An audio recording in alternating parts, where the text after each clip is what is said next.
Good evening मेरे प्यारे बच्चों। आइए बच्चों, हम देखते हैं समांतर श्रेणी का प्रश्नावली 5.3 का क्वेश्चन नंबर 3 का जो 7वां-8वां क्वेश्चन बचा है उसको देखते हैं। ठीक है बेटा, इसके पहले हमने पूरे इसके 6 पार्ट सारे क्वेश्चन नंबर 3 के समझा चुके हैं। आइए हम क्वेश्चन नंबर 7वां को देखते हैं बेटा। कह रहा है a is equal to 8, an is equal to 62 और sn इज इक्वल टू 210 दिया है। तो हमें n और d का क्या निकालना है बेटा? मान निकालना है। यानी हमें n और d की क्या निकालनी है? उसकी वैल्यू पुट करनी है, उसको सॉल्व करना है। ठीक है बेटा, तो चलिए देखते हैं और इसको समझते हैं। देखिए इसका रूल्स होते हैं। पहले तो जो गिवन है वो आपको पता होना चाहिए कि a इज इक्वल टू 8 दिया है, an इज इक्वल टू 62 दिया है, sn इज इक्वल टू 210 दिया है। ठीक है, तो अब आपको करना क्या है? आपको एक रूल बताया गया था, वो मैं रूल आपको लिख के दे रहा हूँ। देखिए S N is equal to, एक रूल होता है आपका n/2, फिर ब्रैकेट में a प्लस एल, यही होता है ना। अब देखिए इसमें जो l है, यल, वह किसके इक्वल टू होता है? ए एन के इक्वल टू होता है। तो अब बताओ ए एन की वैल्यू कितनी है? 62। तो l की वैल्यू कितनी होगी बेटा? 62 होगी। और a की वैल्यू आपको दिया है, n निकालना है। तो हम इससे क्या कर सकते हैं बेटा? n की वैल्यू निकाल सकते हैं। तो चलिए एस एन की वैल्यू कितना दिया है बेटा? 210। तो इस एस एन की जगह पे मैं क्या लिख सकता हूँ बेटा? 210 इज इक्वल टू, क्लियर बेटा। अब देखिए एस एन है यानी एन नहीं पता है, तो आप यहाँ पे लिख सकते हो n/2, फिर ब्रैकेट में a की वैल्यू है बेटा 8 प्लस l की वैल्यू कितनी है बेटा? 62, क्योंकि वह ए एन के इक्वल टू है, तो 62। ठीक है बेटा, कोई प्रॉब्लम आपको? चलिए अब हम इनको लेके आते हैं इधर। 210 इज इक्वल टू n/2, 8 और प्लस 62 को जब हम ऐड करेंगे तो आपका कितना हो गया बेटा? 70 हो गया। यहाँ पे मैं मल्टीप्लाई क्यों लगाया हूँ? क्योंकि इन दोनों के बीच में किनके चिन्ह है बेटा? गुणे का चिन्ह है। अच्छा, 2 से देखिए अब काटेंगे तो कितना होगा बेटा आपका? 35। 35 दूना कितना होता है बेटा? 70 होता है। तो अब बताइए 200 यानी कि 35 गुणे n, यानी कि मैं लिख सकता हूँ ना इसको 35n बराबर 210। तो n बराबर कितना होगा बेटा? 210। ये गुणा हुआ इधर आएगा तो क्या आ जाएगा बेटा? भाग। अब इसको हम क्या कर देते हैं बेटा? काटेंगे। तो चलिए 5 सत्ते 35 और 5 चौक 20, एक इसमें गया 5 दूना 10, 7 एकम 7, 7 छक 42, यानी कि n की वैल्यू कितना आ गया बेटा? 6 आ गया। ये देखिए आपका n की वैल्यू बेटा क्या हो गया? आराम से निकल गया। ठीक है बेटा, तो अब इसे हम क्या कर देते हैं? हाईलाइट कर देते हैं। n की वैल्यू हमें पता चल गई। अब हमें निकालना है d की वैल्यू निकालना है। क्या निकालना है बेटा?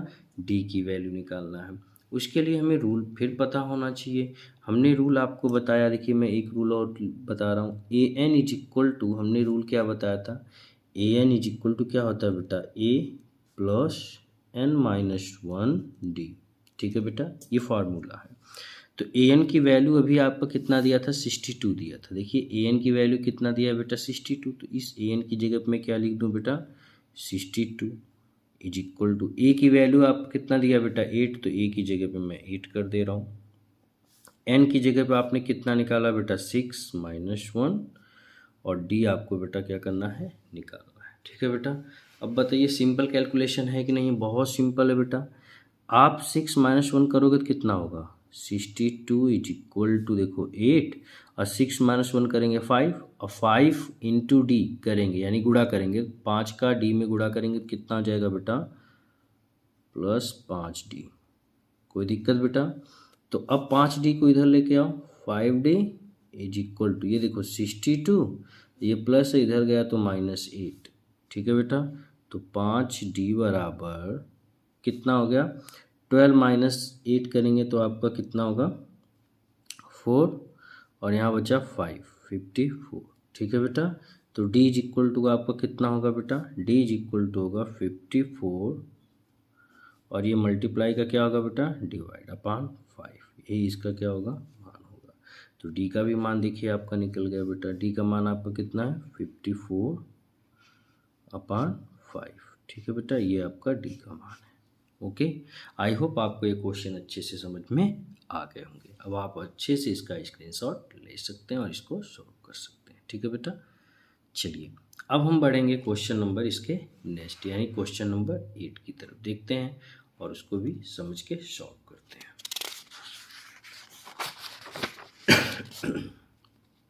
देखिए क्वेश्चन नंबर 8 आपका क्या कह रहा है बेटा, a n is equal to 4, क्या दिया है, a n is equal to 4, d is equal to 2, s N is equal to -14, ये आपको क्या दिया बेटा, वैल्यू दिया है। ठीक ना, अब आपको करना क्या है, एन और ए का मान ज्ञात करना है। किसका मान ज्ञात करना बेटा, एन और ए का मान ज्ञात करना है। तो चलिए सिंपल सा है, लगा देते हैं। सबसे पहले क्या दिया है, a n is equal to 4 दिया है।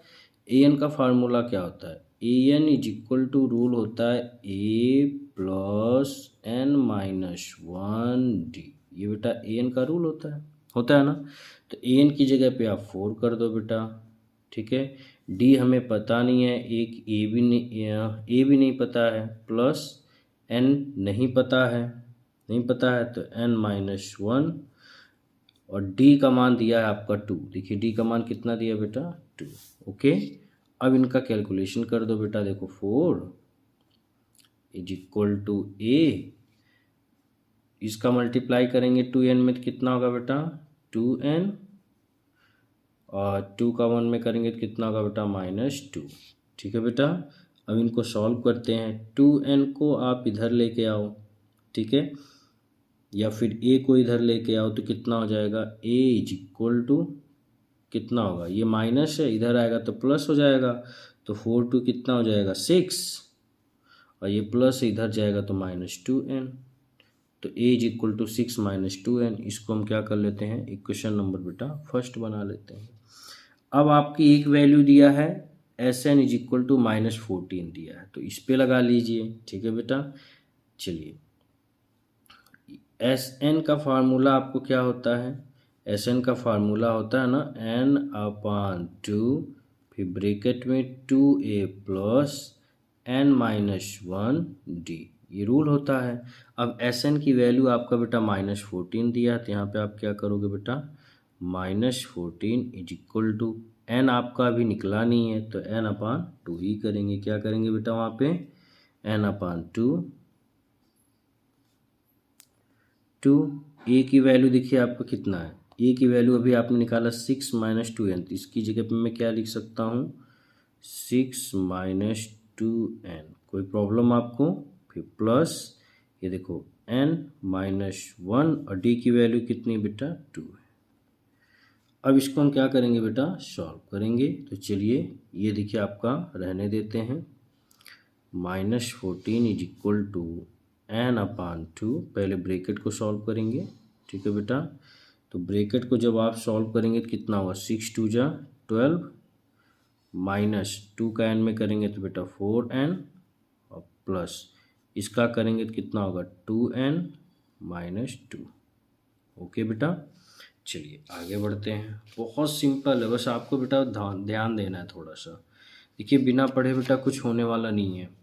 आप अगर पढ़ोगे तो हर चीज़ आपके लिए आसान होगी, और नहीं पढ़ोगे तो बेटा वही चीज़ आपके लिए कठिन होगी, चाहे वो कोई भी सब्जेक्ट हो।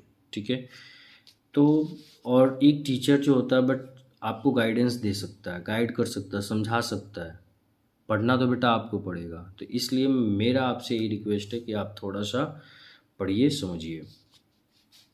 अब आपको देखो सबसे पहले किसको सॉल्व करना है बेटा, ब्रैकेट को सॉल्व करना है, तो इनको ऐसे ही राइट कर देते हैं, 14 इज इक्वल टू n/2। ठीक है बेटा, चलिए 12 है और यहाँ -2, ये प्लस है ये माइनस है, प्लस और माइनस क्या होता है बेटा, माइनस होता है, तो 12 - 2 करेंगे तो कितना होगा बेटा, 10। अब -4n है प्लस 2n है, ये भी प्लस माइनस करेंगे तो कितना होगा बेटा, -2n। ठीक है बेटा, कोई प्रॉब्लम यहाँ पे नहीं होनी चाहिए। चलिए अब आगे देखते हैं। अब मैं इसको क्या कर सकता हूँ, अब मैं इनको इधर लेके आऊँ या फिर इनका मल्टीप्लाई कर दूँ। चलिए मल्टीप्लाई करके सॉल्व कर देते हैं। 14 इज इक्वल टू n/2 का 10 से मल्टीप्लाई करेंगे तो कितना आएगा, 5n आएगा। कैसे आएगा मैं थोड़ा सा रफली आपको समझा रहा हूँ। देखिए n/2 इंटू जब 10 करेंगे ठीक है। तो 2 1 जा 2, 2 5 जा 10, तो 5 का n में मल्टीप्लाई करेंगे क्या आएगा 5n। फिर आपका माइनस 2 से 2 बेटा कट जाएगा तो बचेगा n स्क्वायर। क्या बचेगा बेटा n स्क्वायर बचेगा, ठीक ना। अब इन्हीं n स्क्वायर को हम इधर लेके आते हैं तो minus n square plus 5n, और ये माइनस इधर आएगा तो प्लस 14 इज इक्वल टू बेटा 0। तो माइनस जब हटाओगे बेटा, माइनस जब हम कॉमन ले लेंगे या हटाएंगे तो क्या बचेगा बेटा n स्क्वायर और प्लस का माइनस 5n और ये प्लस का माइनस 14 इज इक्वल टू कितना होगा बेटा 0। ये देखिए माइनस मैंने हटा दिया तो सभी साइन क्या हो गया बेटा चेंज हो गया। अब इनका गुणनखंड कर दीजिए। अच्छा 14 1 जा 14, क्योंकि ये 1 होता है ना बेटा इसके आगे, इसका जो गुणांक है कॉफिशिएंट है वो 1 है। तो 14 1 जा 14 यानी कि 14 एकम 14, और 14 का ऐसा फैक्टराइजेशन करिए कि 5 आ जाए जोड़ने या घटाने पर, और गुणा करने पे 14, तो 7 दूना 14 और 7 में से 2 घटाओगे तो 5 होगा। तो हम इसको लिख सकते हैं ना n square minus 7n plus 2n minus 14 बराबर बेटा 0। तो इसमें से n कॉमन ले लेंगे तो यहाँ बचेगा बेटा n माइनस 7, और इसमें से मैं कॉमन आपका बेटा ले रहा हूँ 2, तो आपका देखिए बचा n और प्लस माइनस माइनस 2 सत्ते 14, ठीक बेटा बराबर 0। यहाँ तक क्लियर हो गया आपका। चलिए आगे देखते हैं बेटा।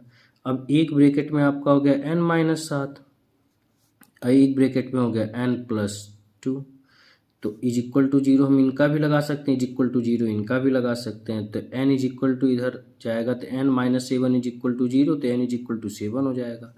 और ये आपका n प्लस 2 है, ये होगा नहीं क्योंकि निगेटिव वाला एक्सेप्ट नहीं किया जाएगा, क्योंकि ये इधर जाएगा तो माइनस में आ जाएगा। तो n की वैल्यू कितनी हो गई जाएगी आपका बेटा 7। अब यही n का मान, ठीक है, देखिए n का मान हमने निकाल दिया है, n का मान हमारा क्या हो गया बेटा आ गया है।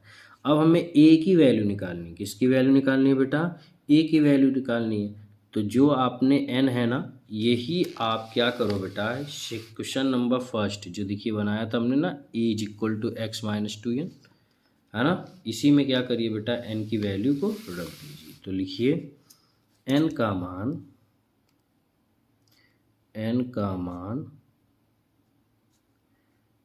समीकरण 1 में क्या करने पर बेटा रखने पर। तो समीकरण 1 आपका क्या है बेटा a बराबर 6 माइनस 2n।